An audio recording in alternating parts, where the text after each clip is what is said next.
guys, Captain Dylan Hubbard here at Hubbard's Marina, and it is time for another Sunday night live stream show. That's right, it's Sunday night, y'all, and it's time for another one of these live stream shows. Hopefully you guys are ready for a great show, and hopefully you got your venting tools ready, and you're ready to talk fishing and have your questions answered live during the show. We are going to be talking, as always, inshore, nearshore, and offshore fishing, showing you photos of what we've been catching, what's coming up, answering your questions live, talking about the weather, and more. So sit right back and enjoy the show, guys. This happens every Sunday night, 8:30 p.m. Thank you for tuning in tonight, Sunday, July 10th, and we are going to get rolling. A shout out to those of you who are watching, and especially those sending stars. We got Tim Harris with a big 1,100 stars. Appreciate you, man. Larry White, appreciate you as well. Tegwin Stockdale sending stars a couple times. Thank you. David Martin, and then Nick Niez with 2,000 stars. Thanks, Nick. Appreciate you and everyone over there at Skyway Fishing Club. Now, keep in mind, guys, if you're watching on YouTube, Instagram, Trovo, Twitch, that stars are just a way for people on Facebook to show their support, and it helps kind of fund and fuel our shows and helps us to continue doing cool new stuff. And along with that is also all of you guys who are subscribers in our supporters group. Really appreciate y'all being supporters. Remember, you can go ahead and become a supporter tonight by following the link we're going to drop into the chat here for you guys. So check it out, and hopefully you'll join us, because those supporters are also a huge way to help fuel our shows and really help us to continue everything. There's also a button on the top of our Facebook page to become a supporter if you miss it in the comments. But that is the link to subscribe and get those exclusive benefits. You get the private after show we do after every live show. You get some behind the scenes info as well. Craig Robinson, Daniel Lucero, appreciate those stars. But subscribers, as I was saying, is only $4.99 a month. Less than a cup of coffee for a whole month membership, and you get some cool information in the subscribers group, plus some more one-on-one stuff, some behind-the-scenes stuff. It's pretty cool. Brian Robinson, appreciate those 200 stars as well. Evan Denove, appreciate those stars. Thank you guys so much for your support. So we're going to get right into this tonight. I want to first give a shout out to our friends over at Gator Gyms. Gator Gyms Tackle is the one responsible for bringing you this show. So the live show brought to you by Gator Gyms Tackle. They're over there at 3301 Pinellas Point Drive, South in St. Pete. Check them out. Really, really cool people over there at Gator Gyms. If you haven't stopped by already, you are missing out. They have a ton of cool stuff, absolutely stocked, packed shelves, crazy deals, really, really good people over there as well. So go check out Gator Gyms, 3301 Pinellas Point Drive, South in St. Pete. Bill Murray, appreciate those stars. Rich Blasak, appreciate those stars as well. Thank you, guys. Christine, hope you and Pete are doing well. Thank you for the stars. Also, don't forget to comment. Tell us where you're watching from. Give the video a like or thumbs up for us. We really appreciate it. If you're watching on YouTube, make sure you subscribe. Trovo, Twitch, make sure you follow our pages. Instagram, make sure you follow us there too. Remember, if you're watching on Instagram, you can go to your phone's browser, go to Instagram.com on your phone's browser, and then once you find the live show there, you can turn your phone sideways and see the full screen instead of just the very middle of the screen if you're watching on the Instagram app. If you want to win some free trips, we're going to be giving away a 5-hour half day for 2 guests, a 10-hour all day for 2 guests, and a 39-hour trip for 1 guest, and of course our Salinity free gift too. So definitely make sure you're entered to win that stuff. The way you enter to win is simply commenting one time anything you want on the Hubbard's Marina live stream on Facebook. So you got to go over to facebook.com, find the Hubbard's Marina live stream video, and comment once. That enters you for a chance to win. You can comment anything you want, just one time. That enters you for a chance to win. All right. Also, with that, we're going to get rolling right into the photos and show you guys what we've been catching. We're going to start inshore, as always, and work our way nearshore and offshore. And then we're going to talk a little bit about the weather and then get into your questions. If you do have a question that you want answered live during the show, you do have to text in that question right there to that phone number. That's our main office phone number right here. And that main office phone number is what gives you the ability to text us during the show. So text that phone number if you have a question that you want answered live during the show. So with that, let's get into our photos and show you guys what we've been catching. Some redfish action have been going around pretty good around the mangrove shorelines, especially up underneath these mangrove shorelines in that shade. Higher tides, those fish push way, way, way up into the mangroves. They hide out in the shade, and they're looking for crustaceans, bait fish, all those little critters that go crawling through these mangrove roots at higher tide. So high tide is definitely the time to try to skip a bait up underneath there, or a end of an outgoing, or the start of the end of an incoming, start of an outgoing is what I was trying to say. Also, with that, besides the redfish, let's see what else we've got. Some redfish around the dock lines, too. Dock lines provide a little bit of shade and get those fish excited. At night, we're seeing a lot of those redfish on the bottom around those dock lights. Some dock lights hold snook, some dock lights hold those redfish. The snook are typically up on the surface with the trout. The snook are mostly on those shadow lines, whereas the redfish a lot of times will be right along the bottom, especially sandier bottom areas. Snook bite's been going real well inside John's Pass at night and through the early morning. And kind of late afternoon, we're seeing a good push of snook lately too, almost like instantaneous bites on the start of the outgoing and end of the outgoing. Outgoing tide late afternoon has definitely produced a lot of good snook action compared to normally we see them mainly at night. But lately it's definitely been a little bit of an afternoon bite too. Some nice trout along those edges of the shallower flats. Deeper grass flats, really the best place to target them, but you can find them in the potholes, cuts, and edges of those shallower flats as well. With that, we're going to work our way a little deeper and show you guys what we've been catching nearshore and offshore. Nearshore and offshore, we've definitely been seeing some nice fish. The red grouper bite has been solid. We've been doing real well out there on the red grouper. Noah Smith, what's up, man? Thanks for those stars. Appreciate it, buddy. Also, the red snapper have been nonstop, really doing well. We're seeing a lot of them out there in deeper water on our 12-hour extreme, 39-hour, 44 hours.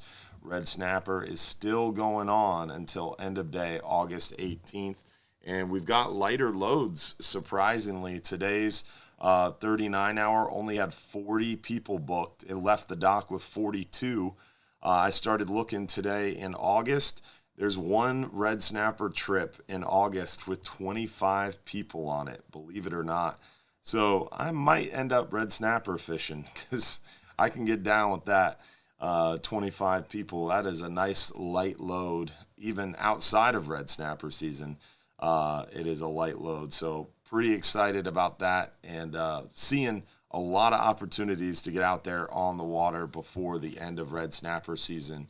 So definitely think about trying to capitalize on that before season ends, end of day, August 18th. Darlett Mack, Brandon Grady, Tony Barnes, appreciate those stars, guys. Thank you very much. Another nice fat red snapper. Big gag grouper too. We've been seeing some nice gags out there in deeper water.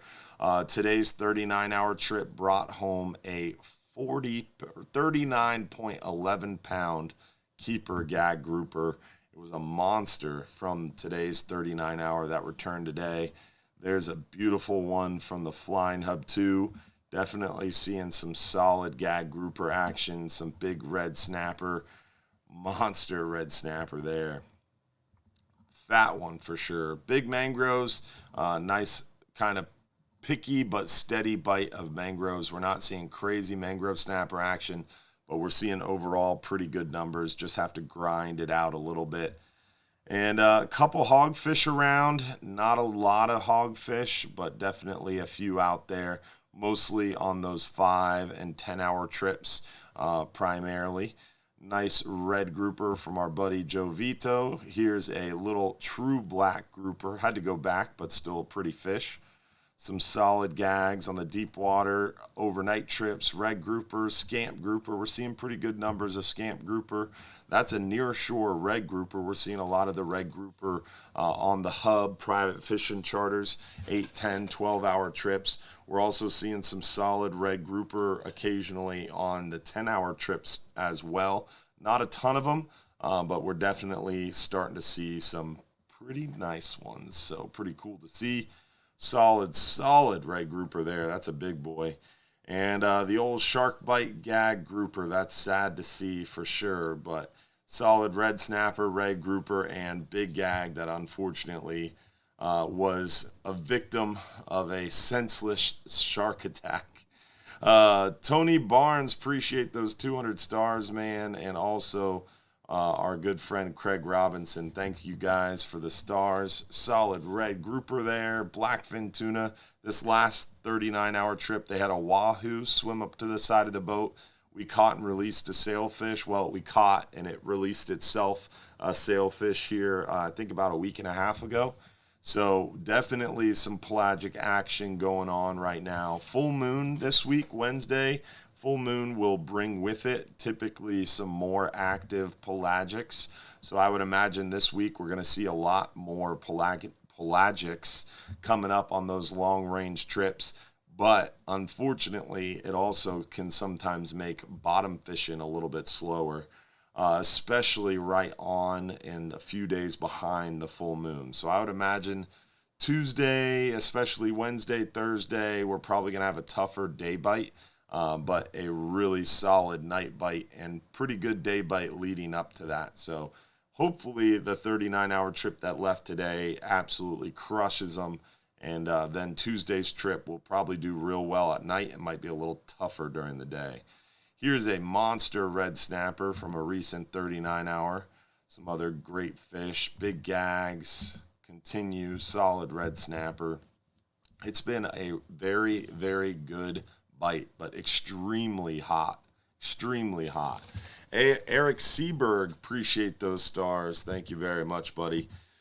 So extremely hot weather for sure. So hot fishing and hot weather, really important if you're coming out with us guys to remember, guys and gals, remember to stay hydrated. Stay hydrated, get prepared. Don't come out with us on a lack of sleep. Not eating well. You want to make sure that you get plenty of sleep, plenty of rest, and plenty of liquids. Really do yourself a favor the day before you go out fishing.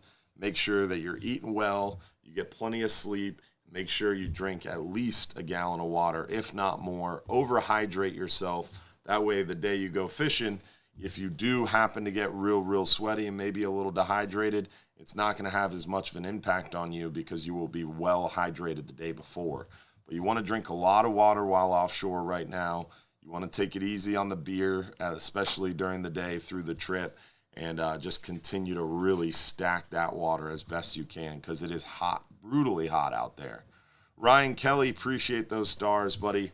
With that, we're going to give away our first free trip of the night. We went through what we've been catching. We showed you the photos. We're going to give away our first free trip of the night. We're going to talk a little bit about weather, and then we're going to get into your questions. So let's see who won our 5-hour half day for 2 guests. 5-hour half day for 2 guests.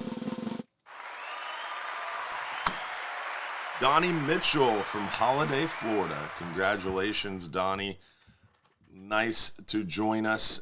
Nice to have you. Thanks for joining us, and appreciate you tuning in. So, Donnie, remember to claim your free trip. You have 5 minutes to claim your free trip by texting this phone number right here, your full home address. So make sure you text it quickly and claim that free trip. Prove you're watching live. You got 5 minutes or less if you're picked as the lucky winner, because you got to claim it and prove you're watching live. So if you want to win free trips, you have to comment once, and then you have to watch the entire show live, because if you're picked as that lucky winner, you got 5 minutes or less to text us right here. Barry Long, what's up, man? Thanks for those 200 stars. With that, let's get into some weather. Show you guys what we see on the horizon here, weather-wise. We're going to go to our website, click Fishing Trips, scroll down to Weather Links. On our Weather Links page here, we're going to look at the Wind Finder forecast. Let's just skip right to offshore because it is gorgeous. We're not really seeing anything weather-wise that's super concerning. We're going to have a little bit of a windy day tomorrow, unfortunately, and it's supposed to be some pretty nasty storms out in the Gulf, especially well offshore. So it's going to be bumpy and breezy tomorrow. We're expecting some 3-footers probably and some solid 15-mile-an-hour winds, and then storms on top of that, which makes it a little nasty tomorrow for the small boats. But our 39-hour went out there and braved the weather, and it's supposed to be pretty decent and close to shore. Tuesday, going to calm down a little bit wind-wise, but again, not bad at all, 10 to 12. Wednesday looks gorgeous. Thursday is hardly any wind. Friday, again, pretty nice. And then through the weekend, we might get a little bit more rain through the weekend. And then it looks like we're going to get a little bit of a south wind kicking up July 18th. This is kind of weird. That makes me a little concerned. 2 days of south wind. That might be because of that yellow thing that the National Hurricane Center is talking about. But that's super far off. That's Monday, July 18th. So that's 8 days out. So that is pretty much useless, not even really worth looking at or talking about too much, just because weather can change so much. Let's look at our NOAA forecast for the Middle Gulf. This is way out there. So today, Wednesday, this is not updated. April 5th. Huh. Well, thanks for nothing, National Weather Service. Let's look at the 20 to 60 mile. There you go. Tuesday, isolated thunderstorms, scattered showers. Wednesday's 2 foot. Thursday, 2 foot. Friday, 2 foot. So definitely pretty much gorgeous for the foreseeable future here. Definitely excited about the nice long stretch of weather. We're going to go down to our ultimate storm forecast. I'm interested to see what that wind finder thing is. On our ultimate storm forecast page up here in the top left, I'm going to click the GFS button. Let's see what that thing was doing. I bet it's because something to do with, let's go to change a region. Let's look at, Western Atlantic. And we're going to do the 12Z, so that way the whole thing pops up. That was what, the 18th?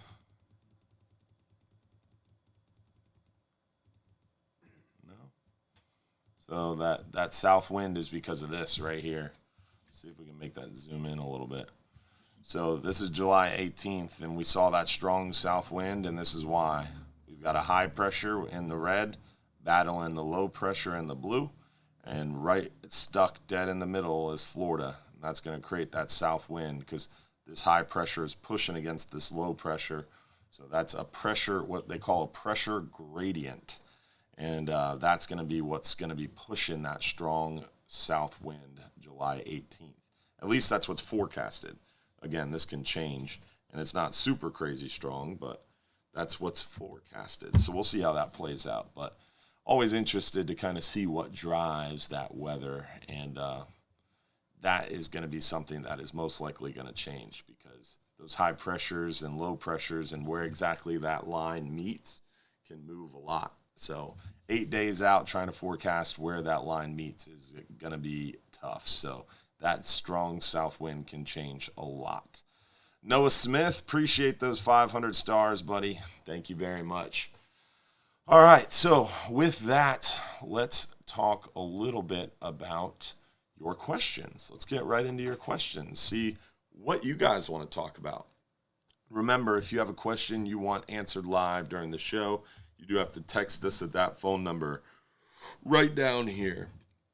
Nick Nieves, appreciate those 1,000 stars, buddy. Thank you so much, man. All right, so let's see who won, or let's see what questions we have. Tim Dykes, Paul Floyd, appreciate those 100 stars, and Tim Dykes with 300. Thank you, guys. When does the dredge project in Johns Pass start? It's a good question. Unfortunately, haven't heard anything and been kind of quiet on that front. Money is allocated, then it has to go to either the city or the county, and then the project has to be drawn up and then also bidded and permitted. So we're a long way from it getting started, unfortunately. Definitely a little bit of a challenge and a little bit of a waiting game, but we're hoping and praying that it'll get started hopefully this year, especially towards the end of this year, once we get outside of sea turtle nesting season is when I'm hoping they'll get started, like late October, probably into November, but who knows. What rod and reel and hooks would you recommend for going on a 39-hour trip? So our website is a super helpful resource, and we're currently in the middle of absolutely redoing our whole website from top to bottom. But our website is going to be the best resource. If you go over to hubbardsmarina.com, click fishing trips, then under the fishing trips tab, you can click long range and then scroll down to the 39-hour trip. There's some quick details up top, kind of giving you an overview, but if you keep scrolling, there is a huge section about what to bring, bait, and then a even bigger section about recommended tackle and the 3 different setups that we recommend. Basically, for mangrove snapper and for smaller fish, we recommend that high-speed gear ratio reel with like 40, 50-pound test and 4 to 6 ounce lead, 5 to 6 aught double snell hooks. And then if you don't know how to tie a double snell knot, there's the video on how to tie it. For red grouper, red snapper, and average gags, that like 6 aught reel with around 40 pounds, 35, 40 pounds of drag, 60, 80-pound test, big 7, 8 aught hooks, 6 to 8 ounce leads. For big gags, amberjack, we recommend a bigger, like 9 aught reel, something with 45, 50 pounds of drag, something with a 100-pound test, maybe in a 125-pound test leader, 8, 10 ounce lead, and big 10, 12 aught hooks. So those are the kind of 3 setups, all conventional, no spinning, but it's laid out right there on our website for you if you forget what we talked about during the show. So the website's a hugely helpful resource, and we're about to update the website, kind of lay it out a little bit differently, try to make it a little easier for you guys to use. And then there's a lot of videos on the website too, which are really great, but we kind of need to update them, make them a little better quality. So we're going to be working through that over the course of the next couple weeks, and hopefully have it here soon for you guys to see. Josh is probably shaking his head and cursing me over there, but it's going to be a big project, probably going to take more than a couple weeks, but we're going to work hard on it and hopefully have it here for you guys very soon. I'm excited about it. And then after that, we're going to work on our 2023 calendars for you guys as well, our fishing calendars with all those pretty fish photos. We should hopefully have those by mid to late September, maybe early October at the latest. and excited to have you guys see those and have them ready for our holiday season. So let's see, what other questions do we have here. Do you have much luck with mangrove snapper on slow pitch jigs? Yes, sometimes. To answer your question, I've never done it at night, but I've had a couple of those slow pitch jigging trips where we do real well on those mangrove snapper. I had one in particular where where I caught 4 or 5 of those mangrove snapper through the day on some of the slower falling, slow pitch jigs, like the Jig Pro Wavy is one of my favorite. Definitely a great option and helped me to catch a lot of those mangrove snappers during the day on one of those trips. So I've seen it done. I've caught a few of them on the mangrove snapper or on the slow pitch jigs, but I don't know. It would be hard for me to really go, all right, I'm going to go and target mangrove snapper with a slow pitch jig. I enjoy fishing for them so much with cut thread fin plugs and a double snell rig. I don't know. And plus, we just got our new Fletcher's custom rods in the shop. We got 5 different ones, a 15 to 30, a 20 to 40, a 30 to 50, and then a 50, I think a 30 to 80, and then a 50 to 100. The small one, the 15 to 30, oh my goodness, it is so cool. I really want to put like a 20, a Saltiga 20 on there. It's an LD20, Saltiga LD20, or like the Saltis 15, one of those little baby reels on that 15 to 30 pound rod, spooled up with like 30, 40 pound braid. It would be so much fun to go out and target mangrove snapper on one of those rods. So excited. Fletcher's custom rods brought us one of each of the 5 that he makes, those different sizes I just said. And they came into the shop. I set them against the wall. Someone came in and bought one. So we had them. We ordered 5 more of each one of the sizes. And when we get that full order in, that's when we're going to start taking photos, putting them on the website, and kind of making them a little bit more easy for you guys to see, and showing them to you in the videos as well. We're kind of holding off on that because we only have 1 of each right now, and actually one of them we sold, so we really only have 4 of the 5. Jim Evans, appreciate those 100 stars, buddy. Thank you so much. What pound test line should you use for a 10-hour trip? So goes back to the website. The website has all the information there. But personally, for a 10-hour trip, I would bring around a 4/0 conventional reel, something with 30, 35, 40 pounds of drag. I'd be fishing 40, 50, 60-pound main line with a typically 40, 50, maybe 60-pound leader. Then I would bring with me a spinning rod. This will be the only time I recommend a spinning rod on a 5-hour half day, 10-hour all day, maybe a 12-hour night snapper as well. But a spinning rod on the 10-hour all day, like a 4000 series spinning rod, something with some pretty good drag on a decent rod with some decent backbone but sensitive tip. And I would be using that with around 30-pound braid and maybe a 15 to 25 foot piece of 30-pound monofilament or fluorocarbon, and then a 1 to 2 ounce egg sinker and a 3 to 4/0 hook tied up knocker rig style. So you got the 4/0 conventional with the fish finder rig, egg sinker, swivel, 4 to 5 foot leader hook or double snell rig. And then you've got the spinning rod rigged up knocker rig style with a 15 to 20 foot piece of mono. Emily Ann, appreciate those 99 stars. Thank you. When does reef donkey season start? Amberjack season. This year for 2022, it was modified. It will not begin when it was supposed to. August 1st. It's going to start It's going to start September 1st and run through end of day October 31st. So just September and October for Amberjack.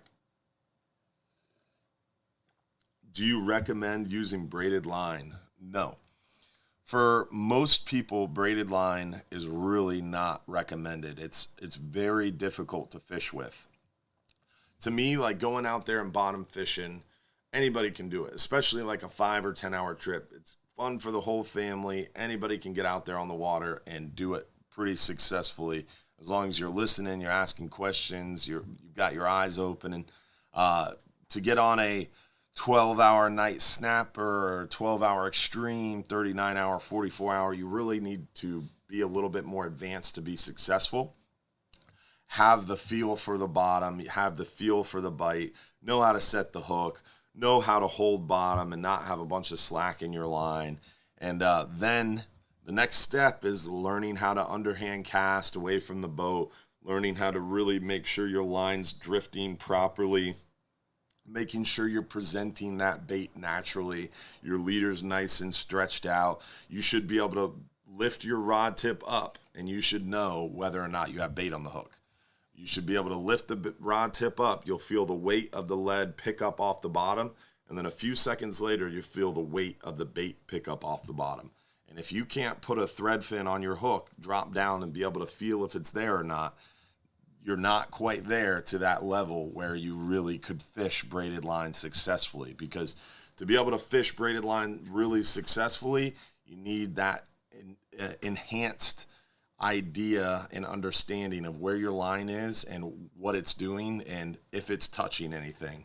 I fish braided line a lot just because I really want that sensitivity, and also I want to be able to have a lot of line capacity in my reel. And I do a lot of things like slow pitch jig fishing and some of the other things like flatlining where I need that extra line capacity. 9 out of 10 people really, you don't need the braided line, and it will actually hinder your ability to catch a lot of fish. So I would recommend not using braided line unless you're really, really getting into it heavily and you're super, super experienced. That way you're not going to get kind of a big investment in your reel and then end up not liking it or not enjoying it. Rick Rogers, appreciate those 1,000 stars, and a big birthday shout out to Shelly Wright. Congratulations, Shelly. Happy birthday. Min Tran, appreciate those stars as well. Also with braided line, keep in mind, you have to use a top shot.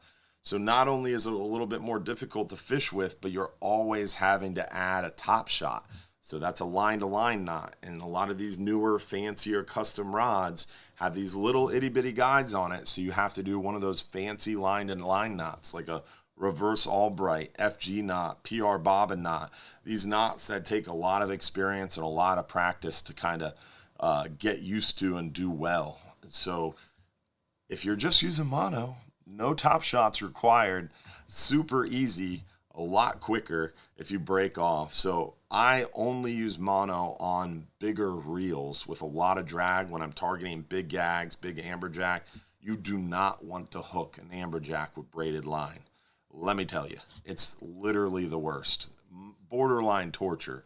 So don't use braided line in your big reels. Always use mono. The only time I use braided line is if I'm slow pitch jig fishing, if I'm using it for a flat line, or if I'm fishing super deep, like 300 foot plus, or if I need extra sensitivity because I'm fishing deeper, like 150, 200 foot for smaller fish like mangrove snapper. That gives me the extra sensitivity. I can feel a pinfish fart in 200 foot with those Bull Bay rods, those Fletcher custom rods, and braided line with the top shot. But got to have a top shot, got to do that line-to-line knot, and it takes a lot more experience to be able to make sure you're not going to get tangled, you're not going to lose fish, you're not going to ruin your trip or experience with that braided line. So long-winded answer, no, I don't recommend braid for everyone. There's specific instances in which I would recommend braid, like slow pitch jig fishing, but you really, really need to get experienced before you get into the braid arena. And it's a lot harder to do. Kaylee Floyd, appreciate those 200 stars. How are the pinfish doing in the live wells during this heat? They're doing pretty well because our pinfish on average are smaller than we would like right now. They're ranging in size from like 3.5 to maybe 5 inches. Pinfish are small, shrimp are small right now. The heat is messing it up for bait fishing.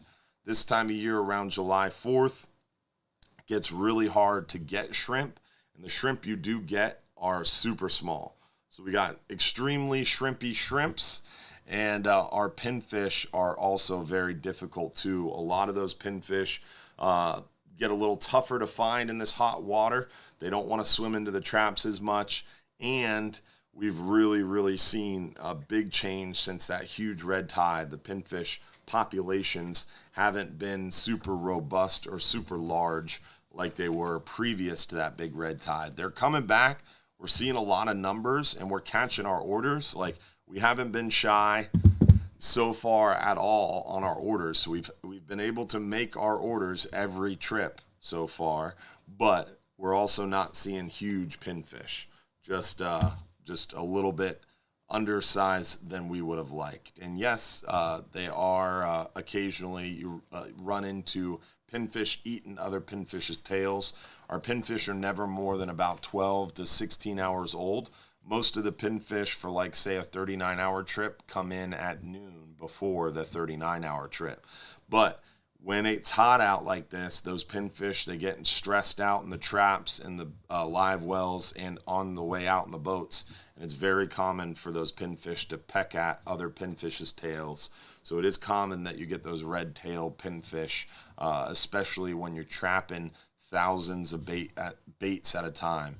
If you want really quality bait, go buy a bait pail, a big old bucket like a trash can or a 55-gallon drum, rig a live well, get your car battery, rig up a truck, and go to the Skyway, go to a local seawall, do whatever you can to catch all those baits. Spend 5, 6, 8 hours before a trip catching bait, and then try to bring them to the marina and keep them alive. It's not easy. It takes a lot of work. I would never do it in my truck, because a quick way to ruin a truck is get the bed salty and then leave it in the parking garage for 39 hours until you get back. It causes extreme amounts of rust, and most of the guys who do that kind of thing, they have dedicated trucks for fishing trucks, and then they have their real trucks that they drive around. So catching your own bait is definitely hand catching bait, and you're hand picking what you want to keep and not keep is definitely the best way to do it. I'm not going to say that our orders can keep up with that, because we're catching 2,000, 3,000, 4,000 pinfish a day, and we have to trap baits. So that means anything that swims up into the trap we keep, but it's convenient. It's at the dock. You just pick up a bucket and you bring it down to the boat. It's nice and easy. But you can go out and catch your own bait, work a few hours before a trip, bring it in your car, your truck, or whatever, but it's tricky to keep them alive. It's a lot of work, and it's definitely not so great for your vehicle. But definitely is a great way to get really premium bait. Or you can always go ahead and go on a 5-hour half day before the trip. The big gag that was caught on this last 39-hour, the gentleman, David Pruitt, went out in the 5-hour half day before the trip, caught some bait, and that's what he ended up using to catch that big 39.11 pound gag grouper. Rick Rogers, appreciate those 1,000 stars, buddy. Thank you so much. And someone said Rhino Liner helps a lot. Rhino Liner does not, because what you got to remember is as that water runs down your truck bed, it goes underneath the Rhino Liner. It goes out the bed. Rhino Liner, it's not a sealed truck bed. It's not a bathtub that's Rhino lined. There's seams, and that salt water gets in those seams, goes down through the truck bed, and goes over your lift springs, your suspension, over your bumper. It's not so great. I don't like salt water in my bed of my truck or anywhere around my truck. I don't recommend it unless you have an older truck that you want to go ahead and use for a bait truck. Go for it. How early can I get on the boat to load my bait wells? That's another thing. So you go out and catch your bait. You work 6-8 hours, like this gentleman who's asking the question is going to spend the whole night before the trip catching his bait on the Skyway. Then you put it all in a live well and bring it to the marina. The way to the marina, your battery fails. all of a sudden all your bait died from that whole night, and it's super frustrating. But also, you get to the marina, you've got a bucket full of live bait ready to get put on the boat. You can't put it on the boat right away. A lot of times the boat's gone. This is a busy time of year. A lot of times we have half-day trips before, and so the boat gets back in from a half-day. Then sometimes we have to fuel, and when we're fueling, we can't have people on the boat, and a lot of times the live wells are off until we're done fueling. So sometimes the boat might be on a half-day. It gets back. It needs fuel. So sometimes you're not able to load your live bait until an hour before the trip. Sometimes you can load your live bait 30 minutes after it comes back from the half-day at 1:30. Sometimes you can load your live bait at 12:30 because the boat didn't go out on a half day. So for me to give you an answer on when you can load live bait, it's impossible because we just don't know until the day of the trip, which again further complicates bringing your own live bait. But there's a lot of different reasons why it works really well, but you gotta definitely work for it. What other questions do we have? Oh, I think it's time to do another giveaway. Let's do our t-shirt giveaway. We're going to do our Salinity Gear gift pack. That is a Salinity t-shirt. We need to know your size. We forgot this last week. If you're the lucky winner, you not only have to text us your full home address, but you have to text us your t-shirt size that you would prefer. And the owner of Salinity Gear is going to send you, Sean Matthews is going to send you a Salinity Gear performance wear or t-shirt and a gift pack of stickers to your home address. So if you're picked as the lucky winner of the Salinity Gear gift pack, you do have to text us your full home address and t-shirt size. Let's see who the lucky winner is of the Salinity Gear gift pack. And a big shout out to our friends at Salinity for making this giveaway possible. Joey Klinusko. Congratulations, Joey. Remember, over there in Orlando, you only got 5 minutes to claim that free trip. David Pruitt, you can definitely round up to 40 pounds. 39.11 pounds is 40 pounds all day. I just don't do that anymore because I kept getting called out for being a liar. So I try to be as specific as possible or round down so I can't be accused of that. But been watching since Captain Van and the Salty Saw on Channel 13 in the morning. That's awesome. Keep seeing the Hubbard's truck in Brooksville. That's right. My father is up there a lot. We have some property in Floral City that he is pretty much consistently living at in Floral City. And there's 66 acres on a spring-fed creek, and it's beautiful up there. It's bordered to a state park or National Wildlife Refuge or something like that. I don't make it up there a lot. Unfortunately, I'm always at the marina, but my dad and my sisters are up there a lot. It's called Wonderfield Farm and Grove. You can actually rent one of the Airbnbs on the property, or you can actually go there and camp. We have a website, wonderfieldfarmandgrove.com. Did I get that right, Josh? I did. Wonderfieldfarmandgrove.com is the property's website. It's really, really cool and pretty beautiful. But that's why you see the Hubbard's Marina truck in Brooksville. It's not mine. It's my father's, and it's pretty cool. Let's see here. What's another question? I'm from up north, New York. Can you use clams? We use clams for sheep's head in the wintertime. When the sheep's head are biting really good, clams, oysters, barnacles, fiddler crabs work really well for them. Don't really use them offshore too much, but who knows? That might be the next secret bait. So can't hurt to try it. Would I recommend it? No, just because it's not something we regularly see or use, but who knows? Does anyone bring bait caster setups on your shorter trips? I haven't seen it before. I shouldn't say that. I don't see it widely used, but they are making a wide range of saltwater bait caster reels. Daiwa has, I think, 2 different lines of bait casters that are meant for saltwater, And there's some really, really cool ones that are for slow pitch jig fishing. But I don't mess with them personally just because I've had a lot of bad experiences trying to cast bait casters while bass fishing. I'm going to stick to my spinning rods. I'm going to stay away from the fly fishing and the bait casting. Maybe one day, but it is not a skill set I possess currently. I can cast a 4/0 conventional reel a country mile, but you put one of those little baby spin caster conventional reels, so what do they call them? Bait casters in my hand. It's basically a conventional reel, but I cannot cast it. Absolutely not. It's pretty funny. Let's see who has got another question for us. How do I get on the free trip list? Michael, we always talk about that in the beginning of the trip or the beginning of the show. In order to get a chance to win free stuff, you have to comment at least one time on the Hubbard's Marina Facebook stream. So you go to Facebook, find the Hubbard's Marina page, find our live stream, comment one time, anything you want. Then you can watch on Trovo, Twitch, YouTube, Instagram, wherever you want. But you have to comment once on the Hubbard's Marina Facebook stream.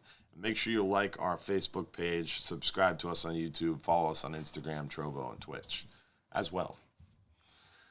Let's see, what other questions do we have on the show? Are you sure that he caught that on a pinfish? I'm not sure what you're asking about on a pinfish.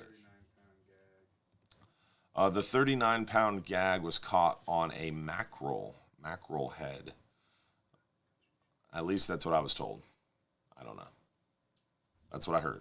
But David Pruitt is watching, the man himself, who caught the 39.11-pound grouper. What do you recommend for a grouper rig, double snell or a single hook rig? Typically, when you're deadbait fishing, is a double snell. When you're live bait fishing, single hook. That's the general rule of thumb. But for something like a big grouper, a single hook is fine, even using dead bait, because they're going to come up and they're going to swallow that bait whole. But I always like a double snell rig when using dead bait, because a lot of times you're going to have even more of a chance to hook up, especially if some of those smaller fish are kind of pecking at your bait. Like, for example, using a strip of bonita.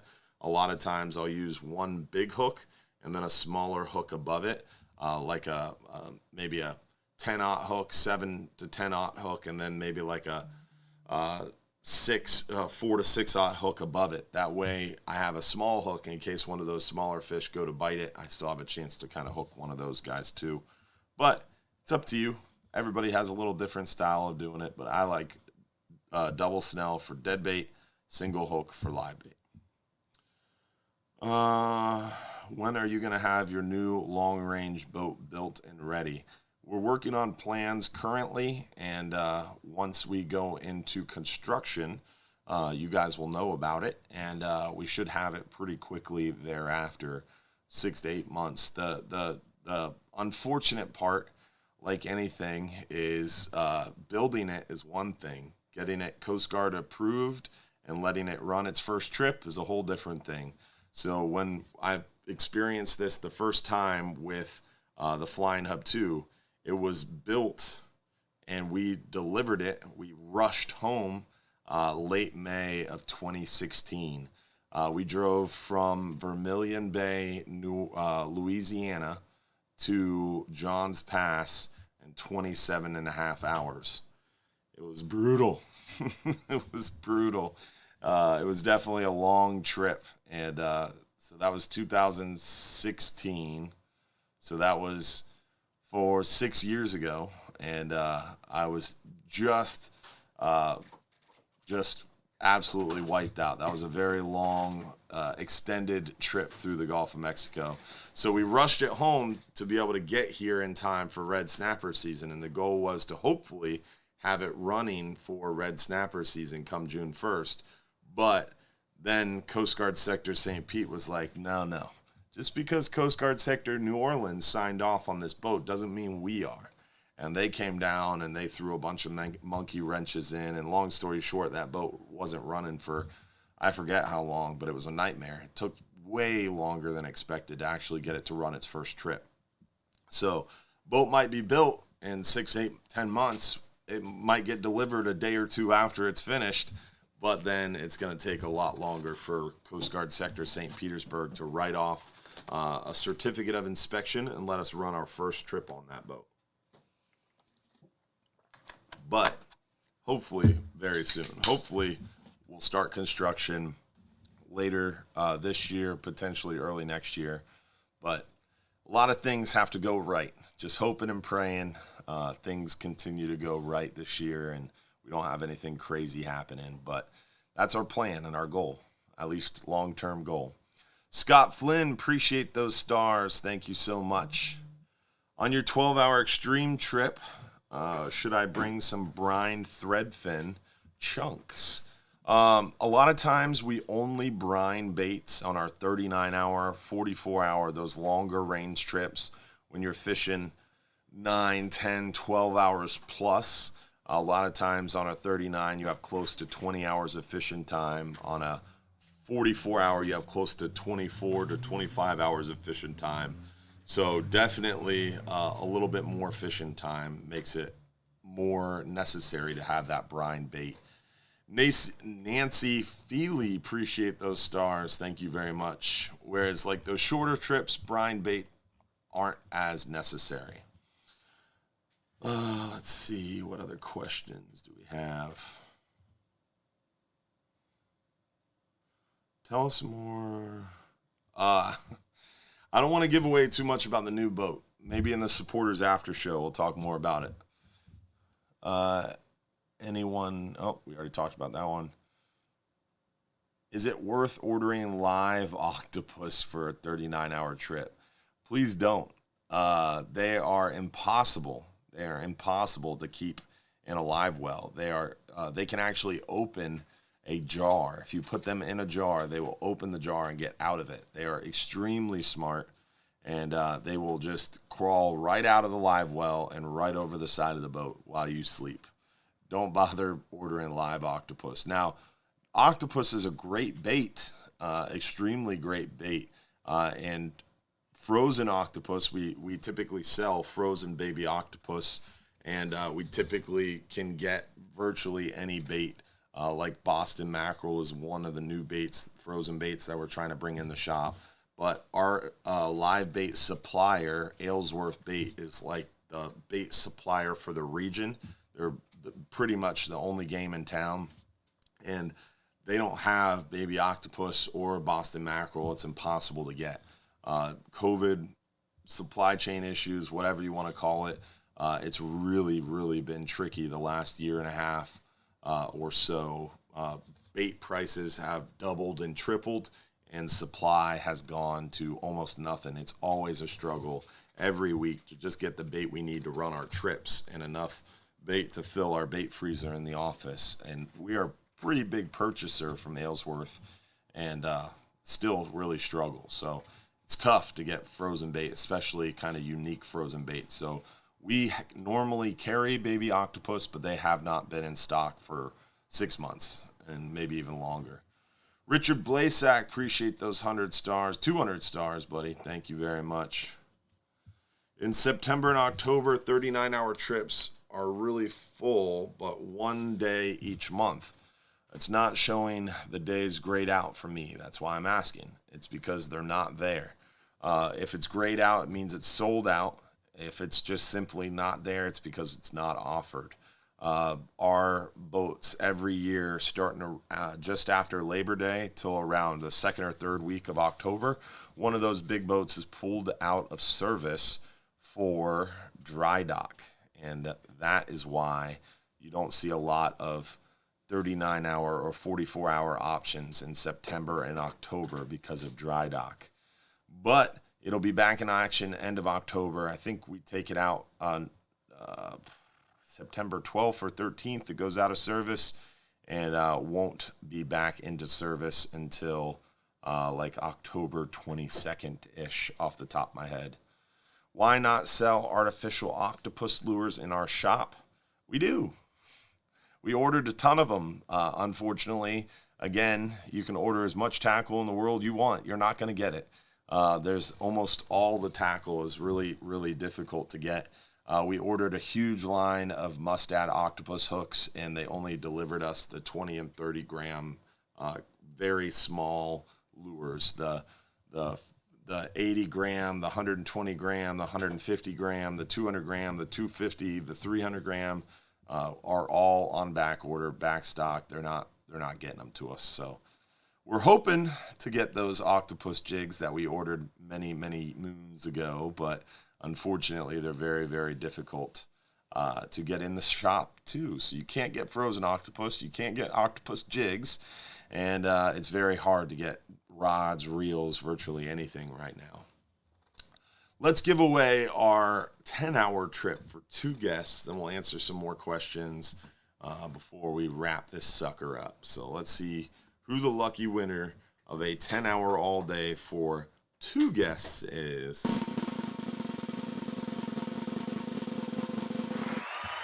Keaton Kip, congratulations on that lucky win for a 10-hour all day for 2 guests.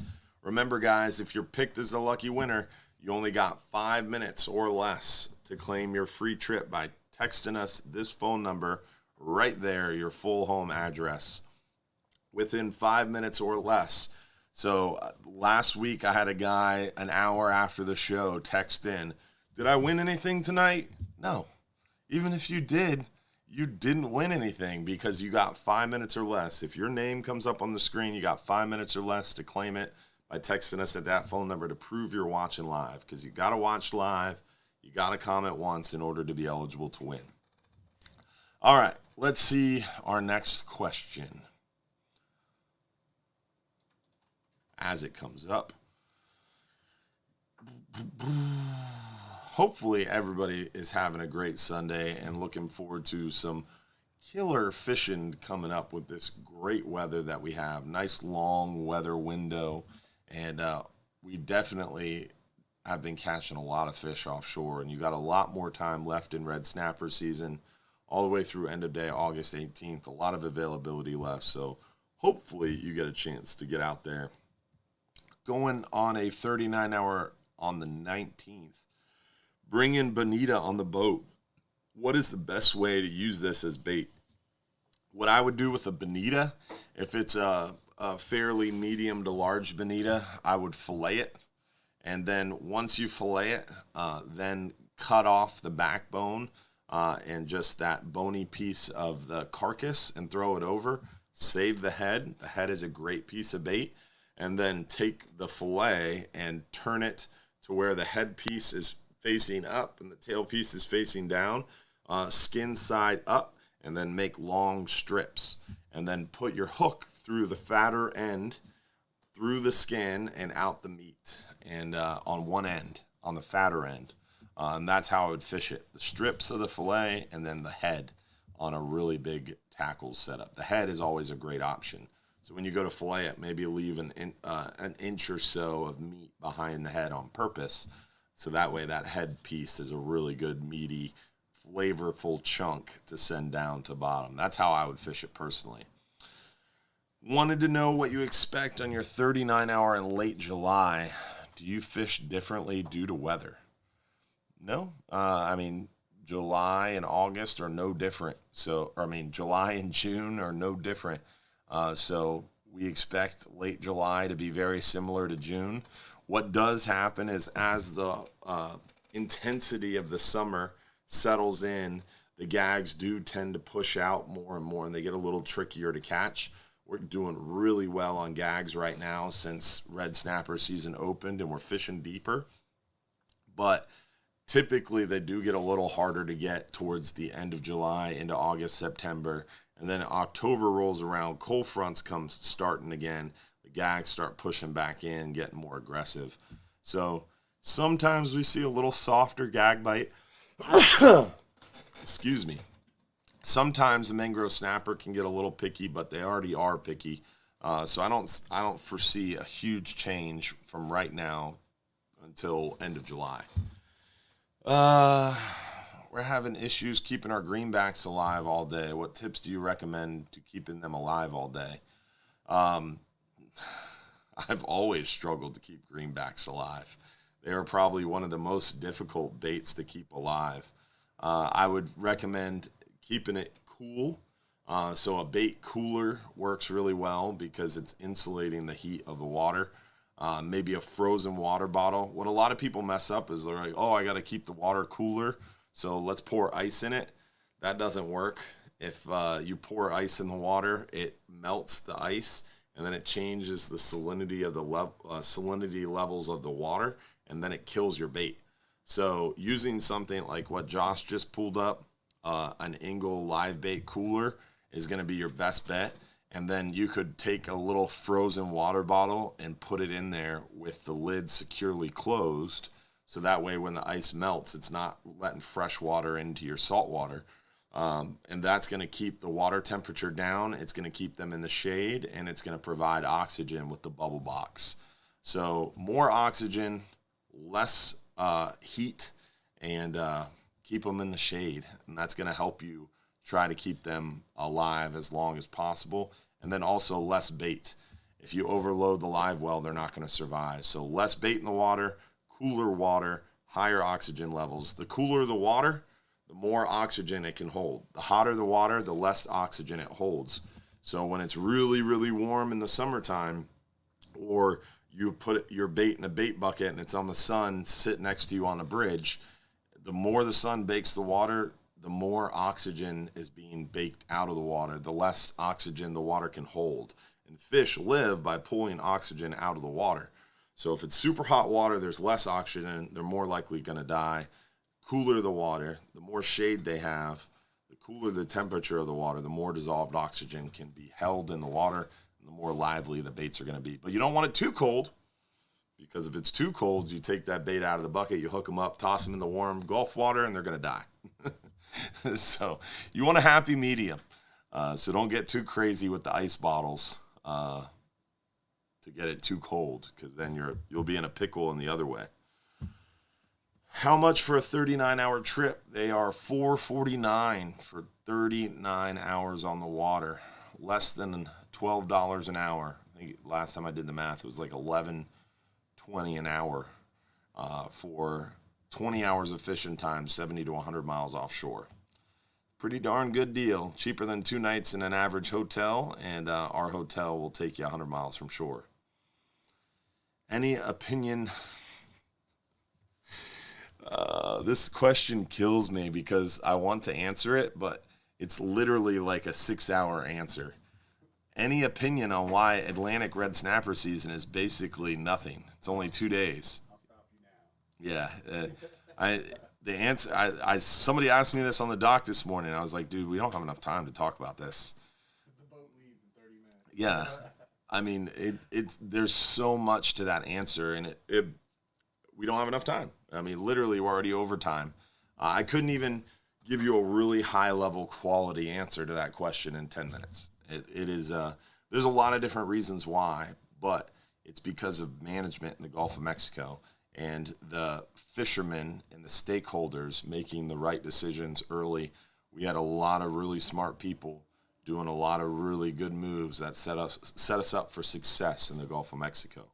Whereas in the South Atlantic, they're not really doing the same thing.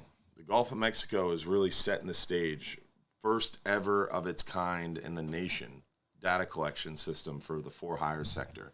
And we were the first to go under moratorium with our federal permits. We've really done a lot of things that some people don't agree with, and I don't agree with everything, but the fishery management structure in the Gulf of Mexico, from management to scientists to fishermen advocating and fighting for what they believe is right, has been successful in the Gulf, and that's why. That is as close as an answer as I can give in a very short amount of time. But I think that would be a really, really great video to outline my opinion on why the red snapper season in the South Atlantic sucks. But actually, it wouldn't be a good video, because if I made that video, I would make a lot of enemies. A lot of enemies. So probably won't make that video. But I could give you an answer if we had 2 hours offline. All right, so we are over time, guys. We are going to start our supporters after show at 9:55. So if you're a supporter, join us for the after show. If you're not a supporter, you should become one tonight. You get behind the scenes info, a lot of cool one-on-one stuff. You get better communication with me, and it's really cool to be a supporter. It's really awesome. It's only $4.99 a month. It's cheaper than a cup of coffee, and it gives you a lot of cool information. So definitely think about becoming a supporter tonight. We're going to drop the link into the comments again for you right now. And again, the supporters after show will start at 9:55 p.m. Before we close out the show, though, we do want to give a shout out to our friends over there at Gator Gyms Tackle, 3301 Pinellas Point Drive South in St. Petersburg. Check them out, Gator Gyms. Tell them Hubbard's Marina sent you. You'll get a free gift for any young anglers with you if you tell them Hubbard's Marina sent you. Also, make sure you join us for our Fox 13 news segments every Friday morning, 8:15 a.m. Join us Saturday morning, 6 a.m. to 8 a.m. for our Real Animals radio shows.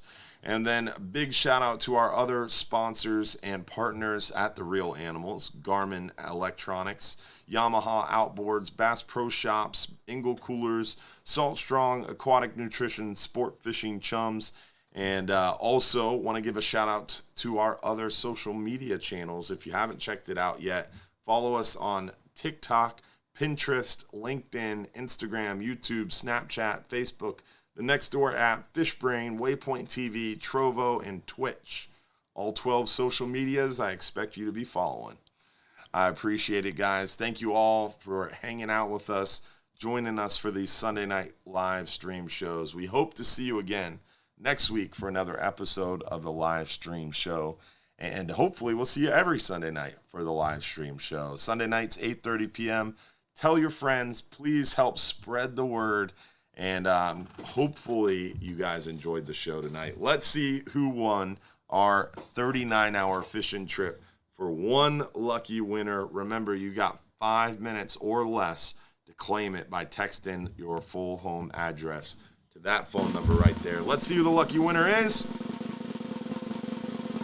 Jim Stansel. Congratulations, Jim Stansel. Said he's going on the extreme trip soon. Well, you just got a free 39-hour, Jim. Congratulations. 5 minutes or less you got to text us your full home address. We'll see you guys next week for another episode. Don't forget, if you're too busy to go fishing, you're just too darn busy. See you next week, y'all. Tight lines.